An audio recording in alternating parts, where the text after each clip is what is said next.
Salam Sinema.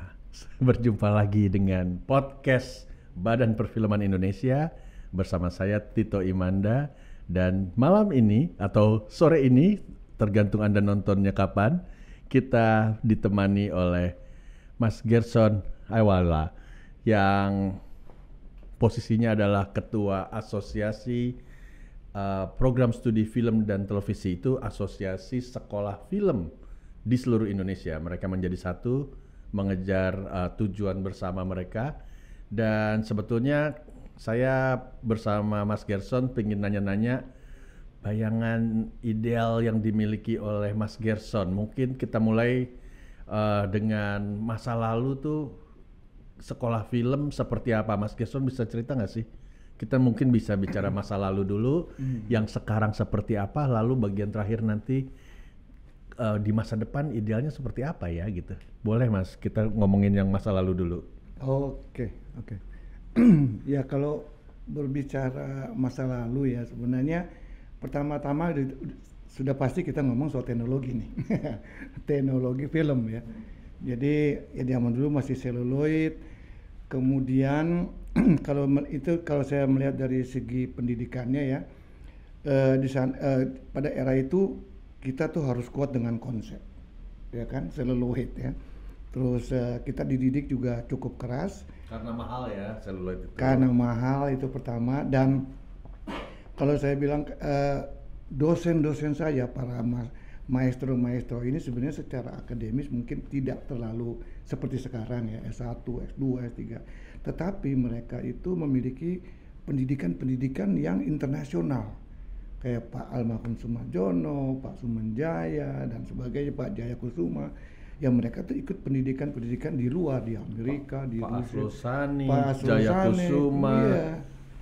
Sumanjaya, Sumanjaya. betul. Iya. Semuanya itu memiliki bukan cuma pendidikan, pengalaman produksi dengan para maestro-maestro asing lah, maestro luar negeri. Dan mereka mungkin yang membawa ilmu film modern ke Indonesia ya. Betul. Sehingga ada dua gaya sebenarnya, tiga gaya, karena ada gaya Amerika, kemudian gaya Eropa juga ada, dan ya pasti gaya Rusia. Nah itu gaya itu terlihat sekali di para maestro, para suhu saya lah saat itu ya.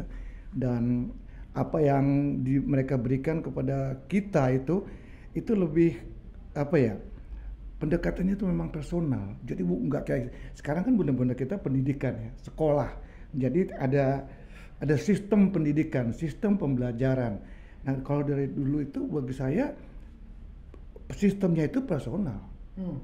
Sehingga kayak pengalaman saya itu, dosen itu boleh dibilang 24 jam. Oke. Kapan aja kita datang, jadilah itu Jadi kuliah. berasa kuliah di padepokan gitu ya. Betul, lebih kepada padepokan, lebih kepada sanggar. Sanggar ketimbang sekarang ini kan. Sekarang tuh institusi, lembaga, dulu itu sanggar. Tapi kalau boleh tanya, bagaimana mereka memadukan ilmu yang didapat dari luar dengan apa yang sudah mereka miliki? Kalau nggak salah nih, misalnya Pak Jaya Kusuma, D. Jaya Kusuma, itu kan kalau nggak salah dia sinematografi USC, kalau nggak salah, atau UCLA ya, itu sinematografi dia kan. Betul. Tapi dia kan orang yang latar belakang seni pertunjukannya kuat, dan ketika bikin film, dia bikinlah film-film yang banyak mengangkat tradisi-tradisi. Ini ada lahirnya Gatot Kaca, ada apa. Betul. Gimana sih kira-kira mereka menggabungkan apa yang mereka dapat dari luar itu dengan apa yang sudah mereka miliki dari sini gitu? Nah, kalau ini menurut kacamata saya ya, karena mereka tuh sebenarnya dasar pengetahuan, dasar pengalaman, tradisi kelokalannya tuh udah kuat sebenarnya. Jadi sebenarnya mereka tuh keluar itu, mereka tuh bukan ujuk kayak kita langsung sekolah di sana terus dengan maksudnya latar belakang pendidikan masih minim lah. Mereka sebenarnya udah jadi seniman sebenarnya, cuman mereka kesana itu justru selain mengasah juga mempelajari metode-metode yang ada di sana, di Amerika, di Rusia, Eropa begitu. Jadi kelihatannya itu yang menurut pandangan saya. Jadi bukan dari nol mereka justru Mereka justru cuma mengasah, dan saya rasa mereka juga tentu mempelajari sistem pendidikan. Meskipun yang diterapkan saat itu ya tidak terlalu istilahnya tidak terlalu seperti sekarang gitu. Sebuah kelembagaan pendidikan yang yang formal, yang rigid dan juga. Tetapi justru ilmu-ilmu yang diberikan, kalau saya ngelihat dengan sekarang nggak jauh-jauh berbeda. Mungkin soal teknologi, nah kan kayak orang bilang kalau kita ngomong estetika itu kan pasti kita ngomong ketergantungan sama teknologi ya. Nah zaman itu kan teknologinya kan tidak memadai seperti sekarang. Jadi apa yang mereka sampaikan, ide-ide mereka saat itu menjadi ide, baru sampai di ide. Tapi ide kreatif itu ternyata, saya lihat, sekarang tuh baru bisa dicapai. Gitu misalnya kalau dulu kita ngomong minta di-solve aja. Ngomong di-solve sekali atau 2 kali kayaknya kita diskusinya dari pagi sampai malam. Nggak ketemu-ketemu kok. Karena secara teknis susah. Iya, dan mahal gitu. Iya. Jadi harus matang banget. Betul ya. Jadi mohon maaf nih, kekuatan ya kita sebut dalam artian pendidikan dulu mahasiswanya konsepnya kuat. Karena kenapa? Ya itu, keterpaksaan dalam hal konsep mesti matang. Teknologinya juga nggak terlalu boleh dikatakan nggak seperti sekarang. Nah kalau sekarang kan gampang ya, orang istilahnya di solve tuh ya tinggal pegang mouse, ketak-ketak itu di solve semua bisa. Dulu nggak bisa. Nah itu yang saya lihat sekarang ini konsep itu yang sebenarnya agak karena teknologi juga memang negatifnya dia memberikan kemudahan-kemudahan, sehingga kita nggak perlu pikir yang terlalu yang detail, yang enggak itu. Bukannya berarti sekarang enggak ya. Tapi secara konseptual pendidikan dulu sangat kuat di dalam membangun konsep. Jadi kita nggak sembarangan tuh turun ke praktika gitu misalnya. Tapi sayangnya ya di masa lalu sebelum bergantinya rezim Orde Baru tuh kan sebetulnya nggak gampang lulusan sekolah film untuk terjun ke industri film ya. Betul. Jadi gimana tuh rasanya belajar susah-susah, dimatangkan, ditempa menjadi oleh empu-empu, menjadi orang-orang yang punya daya konseptual yang hebat, tapi ketika menghadapi industri yang tidak aksesibel, rasanya gimana tuh situasinya di saat itu? Kan ada syarat-syarat orang untuk jadi sutradara harus jadi asisten sutradara dulu sekian tahun. Betul. Untuk jadi asisten sutradara harus pencatat adegan dulu sekian tahun. Betul. Jadi aturan-aturan itu dibuat agar sulit orang muda untuk menjadi pembuat film gitu ya. Iya, itu betul ya. Kalau nggak salah BP2N dulu namanya ya. Itu jadi misalnya lulusan IKJ ya, karena cuma IKJ dulu bukan IKJ, malah Akademi Sinematografi awalnya. Kemudian berubah menjadi Lembaga Pendidikan Kesenian Jakarta, baru belakangan jadi IKJ, Institut Kesenian Jakarta. Nah kayak saya nih ya, saya boleh dibilang dulu Akademi Sinematografi gitu. Nah sebenarnya ada positif dan ada negatif ya tentunya ya. Misalnya tadi ya katakan mengenai seleksi kan, untuk menjadi seorang dalam tanda kutip filmmaker, mau sutradara kayak mau khususnya sutradara. Nah itu ada seleksi sistem di mana misalnya kalau lulusan IKJ sekarang, dulu tuh Akademi Aksi dulu itu harus 3 kali magang, baru dia bisa ikut ujian di KFT lah sekarang kita ngomong. Nah kalau yang bukan IKJ itu harus 5 kali. Jadi yang padahal dia juga mungkin dia mengikuti kursus di luar. Nah itu peraturan yang ada gitu, sehingga memang di sisi lain agak kita lihat ini menghambat sekali ya karena ini, tapi begitu jadi beneran gitu istilahnya. Mohon maaf nih ya, mohon maaf gitu, jadi bener. Kalau sekarang ya kamu ada uang silakan bikin film, jadi sutradara silakan. Dulu kan nggak bisa begitu karena banyak masalah-masalah. Jadi bagi saya lihat, apalagi saya kebetulan memang dari dulu saya fanatik di dokumenter. Saya lebih senang dokumenter. Nah, yang fiksi aja susah, apalagi yang dokumenter. Nah itu kan. Dan suhu saya cuma satu, almarhum D.A. Peransi. Itu yang sebenarnya dia pertama yang mendirikan PH khusus dokumenter, Sinovisi itu. Sekarang udah. Nah itu yang yang menjadi acuan kita tuh. Nah bayangkan kalau fiksi susah apalagi dokumenter. Tapi dari positifnya emang benar-benar terseleksi. Ya. Gimana sih logika apa ya?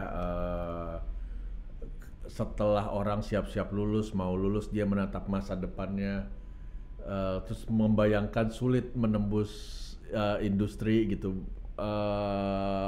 Apa ya strateginya dulu gimana tuh, Mas? Kalau strategi dulu itu sebenarnya ya maksudnya kita tuh ikutin suhu kita. Oh, iya. Atau minimal saya dulu ikutin senior gitu kan. Ini jadi ya dulu kan istilahnya dunia persilatannya sepi kan. Iya. Jagoannya nggak banyak gitu. Iya. Jadi ya kita misalnya magang, ya habis magang biasanya ya udah karena udah ada hubungan, ada koneksi, ada relasi, ya tinggal ada yang mau lanjut, ada yang enggak gitu kan. Misalnya dan dulu kan boleh dikatakan para suhu kita, para guru-guru kita itu semuanya benar-benar filmmaker yang punya dan proyek-proyek lah. Ya. Jadi kita ya ikut di situ. Tapi disitulah jalurnya kemudian dari sana gitu. Betul ya, itu yang bahkan saya punya ada almarhum kok saya lupa namanya, dia kameraman ya. Dia itu dosen yang nggak pernah ngajar di kelas. Jadi kita tuh diajar tuh di lokasi.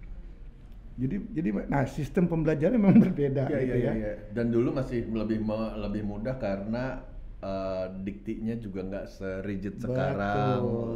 Tenang. Betul. Oke. Nah, sekarang kalau sekarang gimana tuh, Mas? Kalau anak-anak sekarang kelebihannya apa, kekurangannya apa? Satu hal yang bisa dicatat, akses ke industri masih tetap susah kayaknya. Ya, betul. Atau lebih mudah sih sebetulnya akses ke industri dibandingkan dulu ya. Karena tempat magang banyak gitu. Kalau memang ada aksesnya yang mungkin yang di Jabotabek aksesnya lebih mudah. Iya. Yang di Jawa lah istilahnya. Yang di daerah akan lebih sulit gitu ya. Iya. Ya, lebih ini. Ya memang kalau ngomong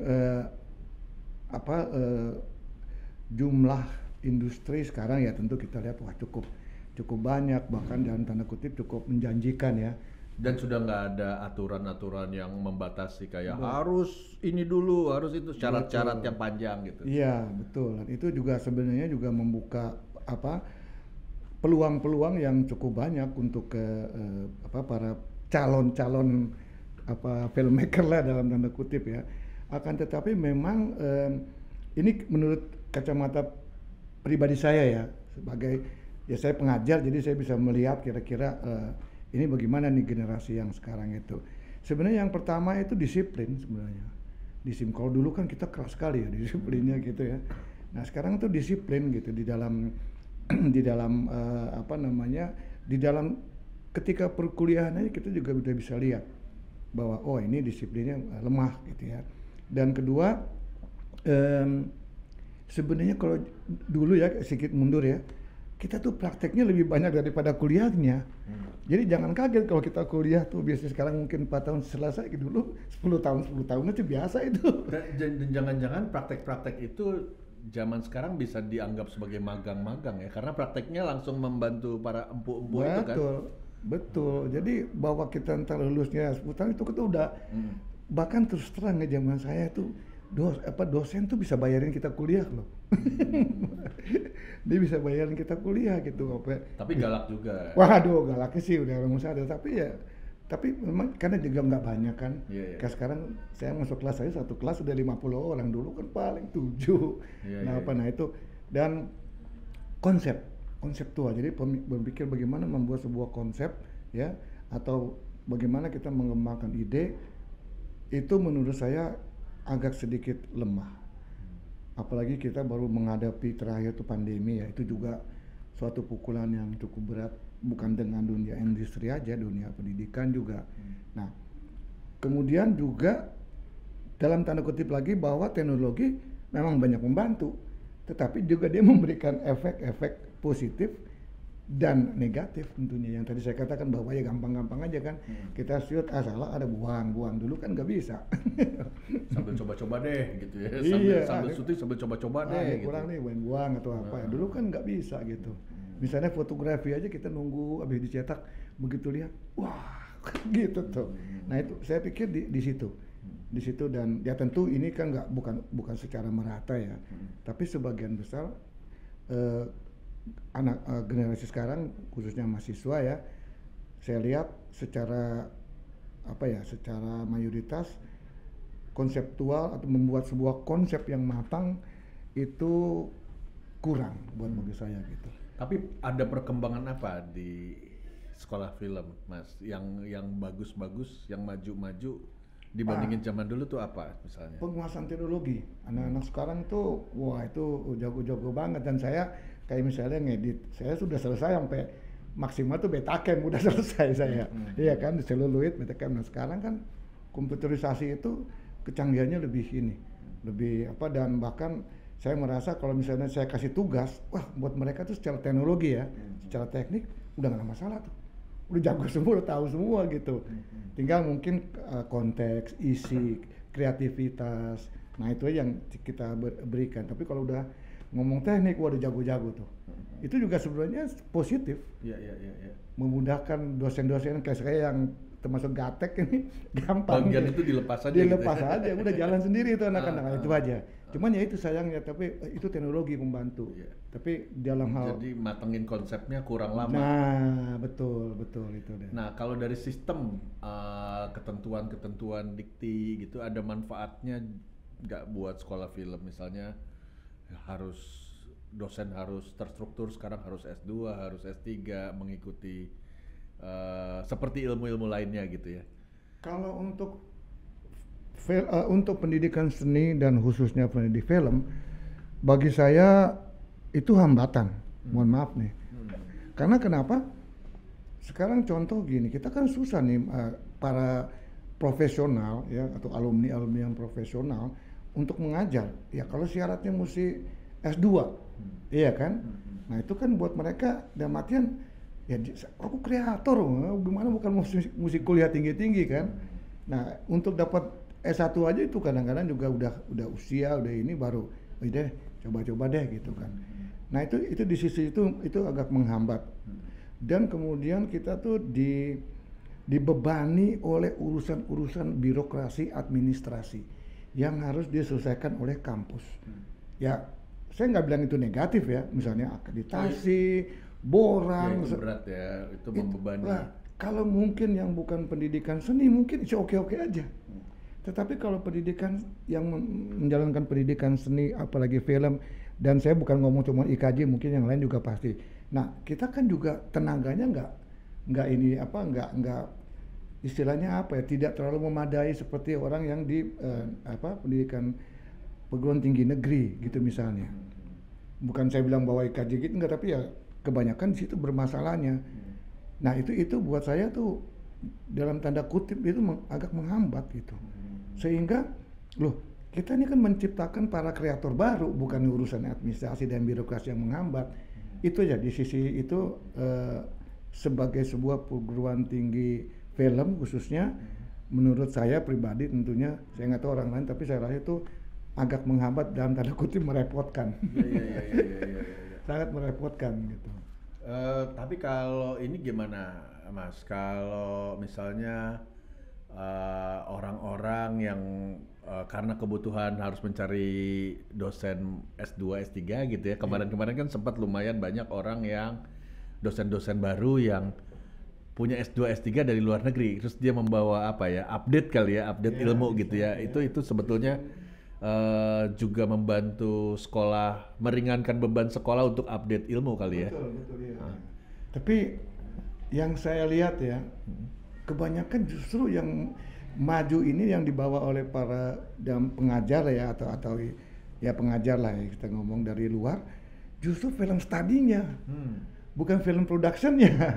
Itu kacamata saya pribadi ya. Mungkin karena jarang kali ya yang mengambil film production terus pulang lagi ke sini. Mungkin. Sebetulnya di industri sih saya mencatat ada beberapa orang, tapi kelihatannya mereka pulang membawa gelar master tapi nggak ngajar.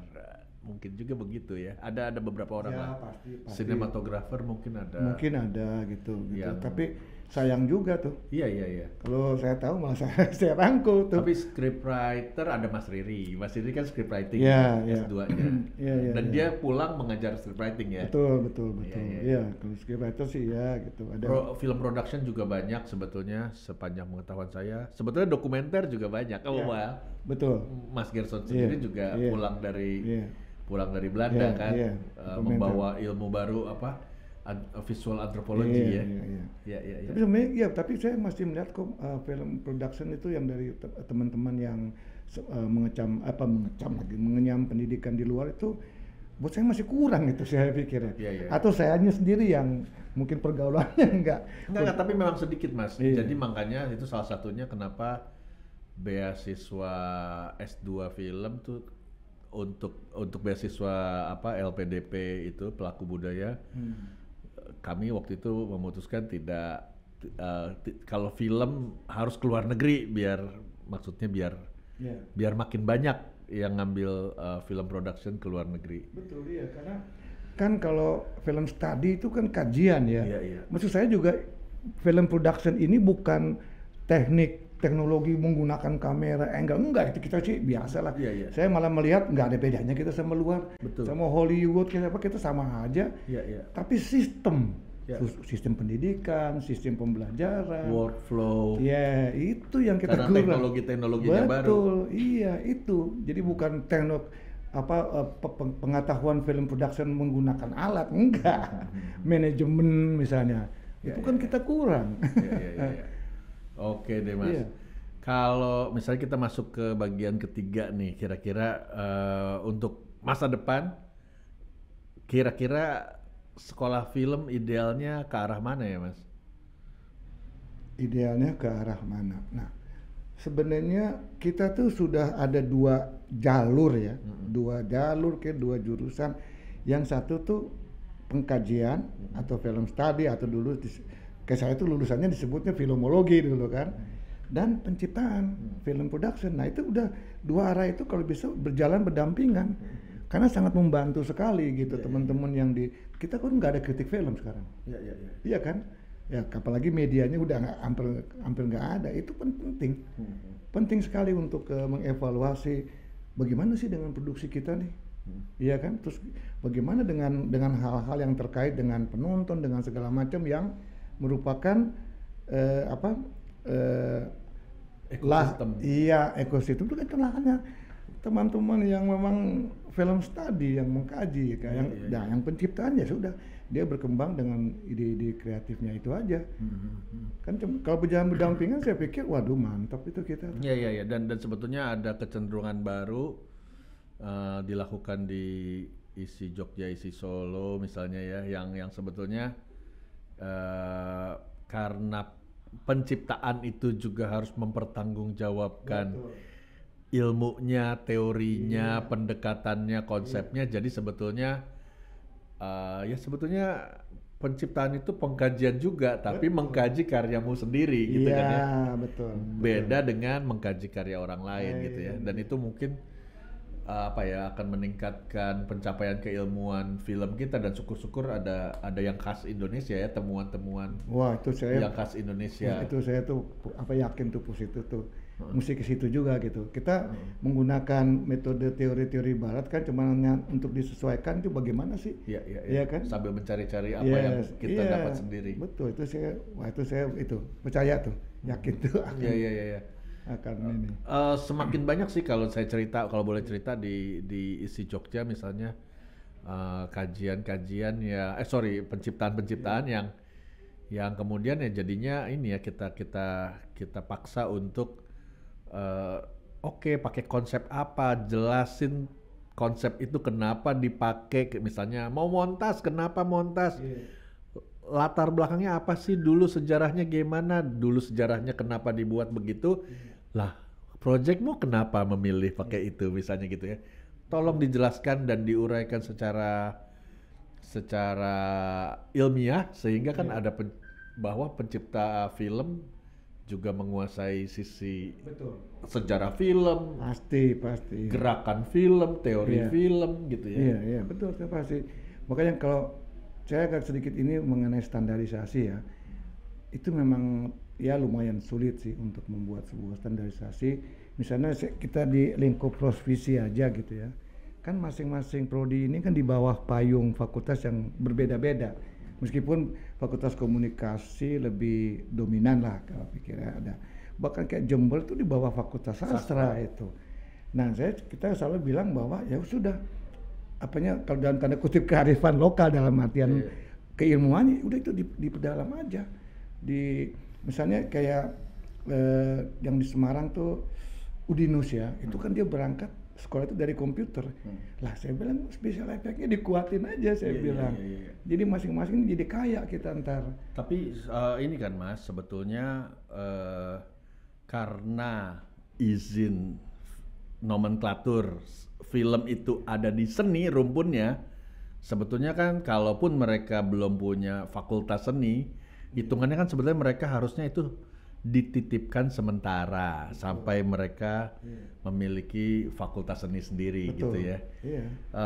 Ya itu juga mungkin harus dipercepat ya. Betul, iya. Mereka memiliki fakultas seni sehingga ya dengan segala kekayaan dan spesialisasi kekuatan masing-masing, tapi bagaimanapun rumpunnya rumpun seni gitu kan. Kita harus mengingatkan itu mungkin. Dan nomenklatur kita tuh kan ya kemarin sempat dikritik kan, ya memang perlu dibenahi lagi tuh. Iya. Itu ya sorry ya, karena yang menentukan nomenklatur itu dia memiliki pengalaman atau latar belakang pendidikan di situ enggak? Iya. Kalau orang lain tuh menentukan nomenklatur seni ataupun film atau humani itu kan kacau itu.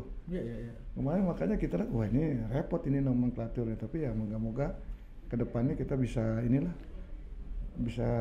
membenahi lah, memperbaiki.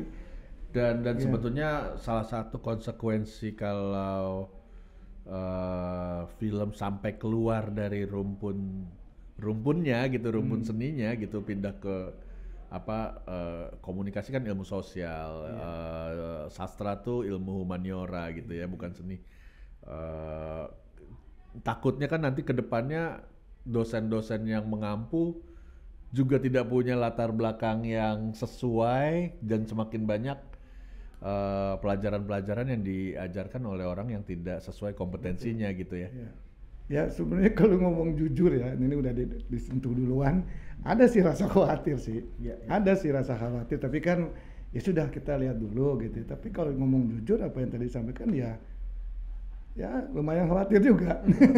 Ini bagaimana nih generasi baru kita nih di dalam soal ilmu film, itu ada rasa khawatir yang kita pendam dulu aja lah. Iya, tapi sebetulnya di satu sisi mungkin selama mereka belum ada fakultas seninya, mungkin sementara ini kita bisa memasyarakatkan, mendorong semakin banyaknya pelatihan mungkin gitu ya. Lalu penerjemahan buku-buku film. Betul. Yang tadinya bahasa Inggris atau bahasa Prancis, bahasa Rusia jadi semakin banyak dalam bahasa Indonesia. Mungkin gitu ya. Nah, itu memang perlu tuh, sangat perlu itu. Iya, itu ya, semoga itu bisa kita lakukan ke depan sih bersama BPI, dan pelatihan itu. Membiasakan dosen-dosen apalagi yang latar belakangnya berbeda dan tidak punya pengalaman membuat film, jadi punya pengalaman membuat film. Betul. Jadi tahu mengalami sendiri bagaimana menjalankan pendidikan film. Gitu ya.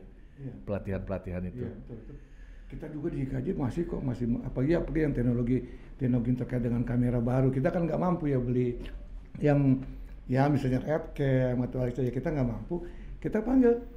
Kebetulan kalau dia alumni ya syukur, kalau bukan ya kita panggil, berikan masterclass gitu. Perlu juga sih. Berarti memang semoga kita benar-benar bisa menjalankan pelatihan-pelatihan dan memberikan pengalaman membuat film mungkin buat dosen-dosen ini ya.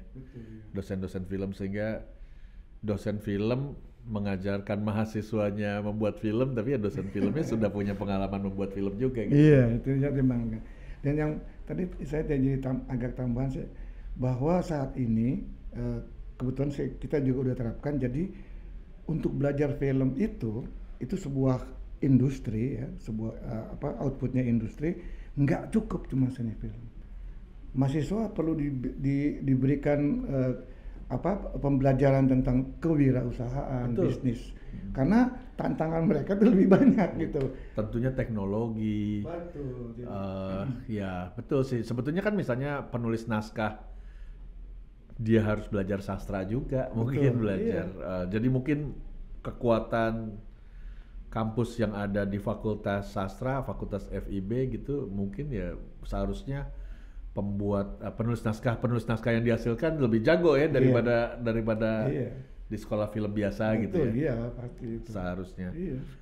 Ya kita lihatlah Mas. Iya. Lebih banyak optimisnya apa lebih banyak Saya pesimisnya? Optimis.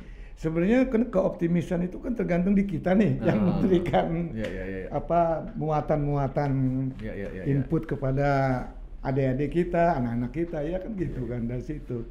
Aku sih optimis. Oke. Optimis. Semoga kalau gitu kita bisa bersama-sama membawa pendidikan film kita ke arah yang lebih baik. Pendidikan film perguruan tinggi ya, tingkat perguruan tinggi menjadi lebih baik gitu ya Mas ya. Iya, persis. Oke. Begitu para pendengar podcast yang dimuliakan oleh kami.